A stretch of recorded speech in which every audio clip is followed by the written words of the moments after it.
ഹൈറേഞ്ചിലിനെ apple കാലം. നാണ്യവിളകളും സുഗന്ധവ്യഞ്ജനങ്ങളും മാത്രമല്ല, ഇടുക്കിയിൽ ആപ്പിളും സമൃദ്ധമായി വിളയുമെന്ന് തെളിയിച്ചിരിക്കുകയാണ് വലിയ തോവാള സ്വദേശിയായ ബിജുമോൻ ആന്റണി. മിറാക്കിൾ ബിജു എന്നറിയപ്പെടുന്ന ബിജുമോൻ ആന്റണിയാണ് ആപ്പിൾ കൃഷിയിൽ വിജയം നേടിയിരിക്കുന്നത്. ബിജുവിന്റെ കൃഷി വിശേഷങ്ങൾ അറിയാം ഇനി.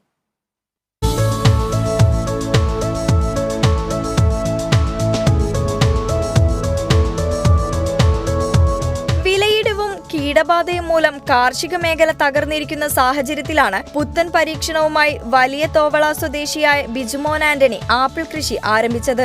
ആദ്യഘട്ടത്തിൽ 400ഓളം തൈകളാണ് ഇദ്ദേഹം നട്ടുപരിപാലിച്ചത്. ചൂടുകൂടിയ സ്ഥലങ്ങളിൽ ആപ്പിൾ കായ്ക്കുമോ എന്ന ആശങ്കയാണ് ആദ്യമുണ്ടായിരുന്നത്. എന്നാൽ മികച്ച ഇനത്തിലുള്ള തൈകളും കൃത്യമായ പരിചരണവും ബിജു നൽകിയതോടെ നൂറുമേനി വിജയമാണ് ഈ കർഷകന് ലഭിച്ചത്. അനുകൂല കാലാവസ്ഥയുള്ള മറയൂർ മേഖലയിൽ ചിലയിടങ്ങളിൽ കൃഷിയുണ്ടെങ്കിലും ഇടുക്കിയിൽ മറ്റൊരിടത്തും കൃഷി വ്യാപകമായിട്ടില്ല. അത് ഇസ്രായേലിന്റെ അന്ന ഡോർസെറ്റ് 2 വെറൈറ്റി, ഇന്ത്യയുടെ ട്രോപ്പിക്കൽ സ്വീറ്റ് സമ്മർ സോൺ എന്ന് പറയുന്ന പ്രത്യേക റൂട്ടിൽ ചൂട് കാലാവസ്ഥയ്ക്ക് അയക്കുന്ന വെറൈറ്റി. അപ്പോൾ നമ്മൾ ഫസ്റ്റ് ഒരു 3 വർഷം മുമ്പ് ട്രയൽ ചെയ്തു.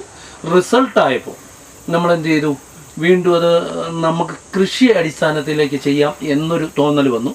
അതിൻ്റെ ഒരു പരീക്ഷണത്തിലാണ് ഞാൻ ഈ കൊണ്ട് കൃഷി ചെയ്തത്. ഇപ്പം ഞാൻ നിൽക്കുന്ന ഈ ആപ്പിളുകൾ കായ്ച്ചു കിടക്കുന്നത് ഏകദേശം 26 മാസത്തോളമായ ചെടിയാണ് മണ്ണിൽ വെച്ചിരിക്കുന്നത്. അല്ല, ഡ്രമ്മിൽ ഏതാണ്ട് 15 മാസമായ ചെടികൾ, ഒരു ചെടിയിൽ 25 കായോളം കായ്ച്ചിട്ടുണ്ട്. ഇവിടുത്തെ കാലാവസ്ഥയിൽ ആപ്പിൾ കായ്ക്കില്ലെന്നായിരുന്നു വിലയിരുത്തൽ. ഇടുക്കിയിലും ആപ്പിൾ സമൃദ്ധമായി വിളയും എന്ന് തെളിയിച്ചിരിക്കുകയാണ് ഈ കർഷകൻ. തൈകൾ വെച്ച് 1 വർഷം തികയുമ്പോൾ ഇവ വ്യാപകമായി പൂവിട്ട് കായ്ച്ചു തുടങ്ങിയിരിക്കുകയാണ്. സംസ്ഥാനത്തിന്റെ മറ്റു ജില്ലകളിലും ആപ്പിൾ കൃഷി വിജയകരമായി മുന്നോട്ട് കൊണ്ടുപോകാൻ കഴിയുമെന്നാണ് ബിജു പറയുന്നത്. Kerala vision news, Idukki.